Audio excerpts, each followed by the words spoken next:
ఇక సంక్రాంతి పండుగకు సొంతూళ్లకు వెళ్లిన ప్రజలు తిరిగి హైదరాబాద్కు బయలుదేరారు. ఉదయం నుంచి హైదరాబాద్ విజయవాడ జాతీయ రహదారిపై రద్దీ ఉంది. వాహనాలు ఒక్కసారిగా పెరిగిపోవడంతో టోల్ ప్లాజా వద్ద రద్దీ ఎక్కువగా ఉంది.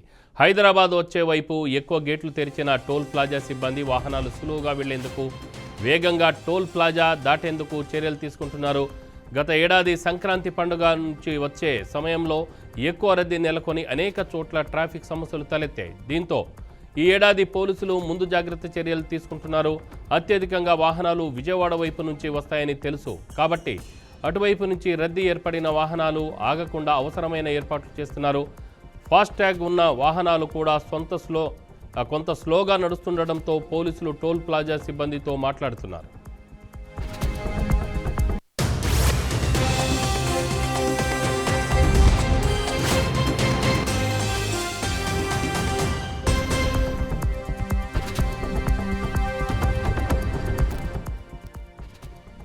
సంక్రాంతి పండుగను 3 రోజులు తమ సొంత గ్రామాల్లో చేసుకుని తిరిగి హైదరాబాద్ బాట పట్టారు. ఎక్కువ మంది సొంత వాహనాలలో ఆంధ్రప్రదేశ్లోని తమ సొంత గ్రామాలకు వెళ్లారు. ఇక తెలంగాణ నుంచి కూడా ఆంధ్రప్రదేశ్లోని ఉభయ గోదావరి జిల్లాలో జరిగే కోడి పందాలు చూసేందుకు ఎక్కువ మంది తరలి వెళ్లారు. దాదాపు 1,00,000కు పైగా వాహనాలు టోల్ గేట్లు దాటి వెళ్లినట్లు లెక్కలు చెబుతున్నాయి.